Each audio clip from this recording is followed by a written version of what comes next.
Rockets, deserts, islands, volcanoes, underwater cities, and trains. That all sounds like things that don't go together. Well, Bill Burnett, creator of the route Seaview 5, says otherwise.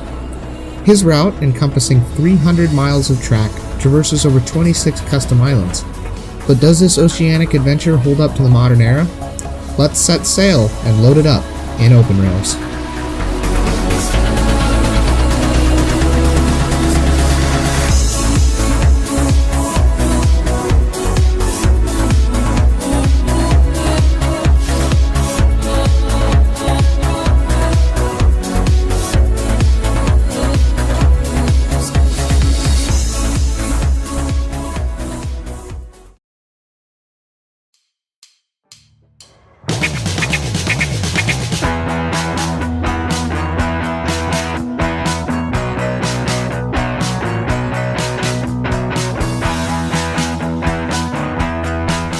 Created in 2005 by Bill Burnett and Company, Seaview is an MSTS route that strives for and succeeds at scenery variability. The scope that this one route encompasses is mind-boggling. 1 second you're driving through a desert and packs of kangaroos surround your train, and next you're descending into a sprawling government facility. This route likely has some of the most impressive custom scenery, including fruit stations, faux derailments, and record trains, and even the occasional giant cube with rockets on it. A lot of the scenery has animations too. Swing by the SVSA or Seaview Space Agency and enjoy the animated rockets that rise from their hangars and launch into the sky.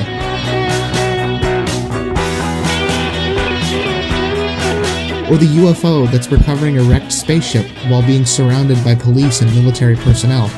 This route can be quite entertaining in that aspect.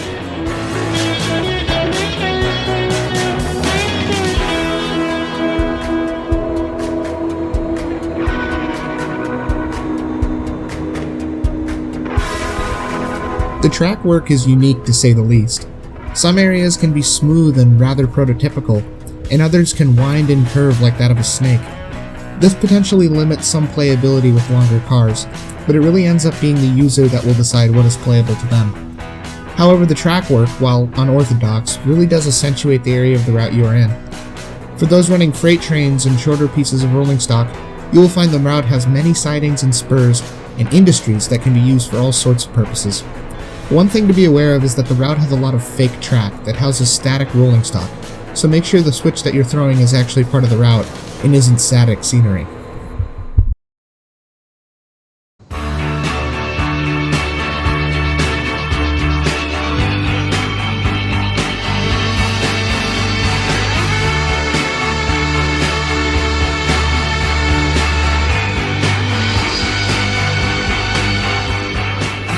The textures on this route still look good for its age, and they vary depending on where you are on the map.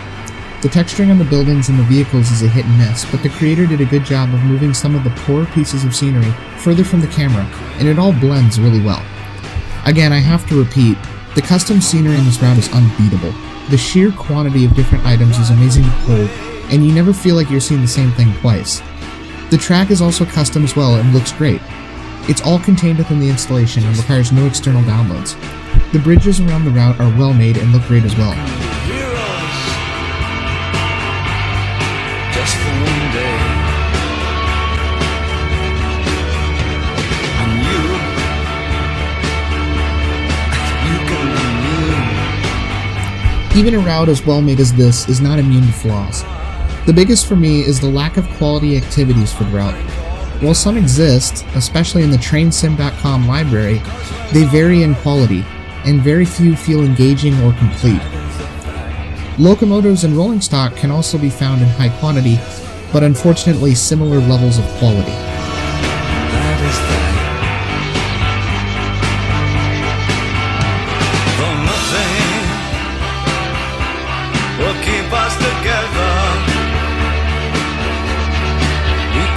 time,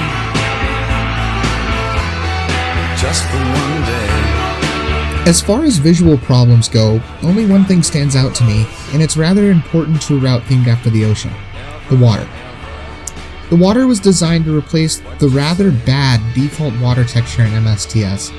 It has multiple layers to give it depth and vibrance. However, in open rails, it causes a weird visual glitch, where some layers flash and disappear, and it can be quite distracting at times.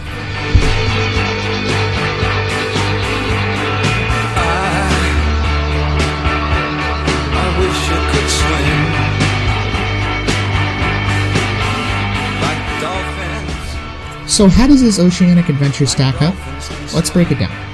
I will rate this route in 3 individual categories: visual quality, playability, and content.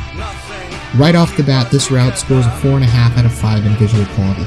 While its scenery is weird, unprototypical, and unorthodox, it fits right into the theme of the route. This score is only held back by the weird glitch with the water. This route also scores similarly in playability, with a 4 out of 5, due to the fact that the odd track work can restrict the use of longer pieces of rolling stock. Lastly, the route scores a 2.5 out of 5 in the content category, simply due to the lack of quality activities that would really make this route stand out. This means that the route walks away with a final score of 11 out of 15 and a final rating of 3.75 stars. However, if the lack of activities is okay with you, or even if it really isn't, this route's scenery more than makes up for its shortcomings. And anyone who enjoys fictional railroading, especially that with an outlandish concept, this route is made just for you.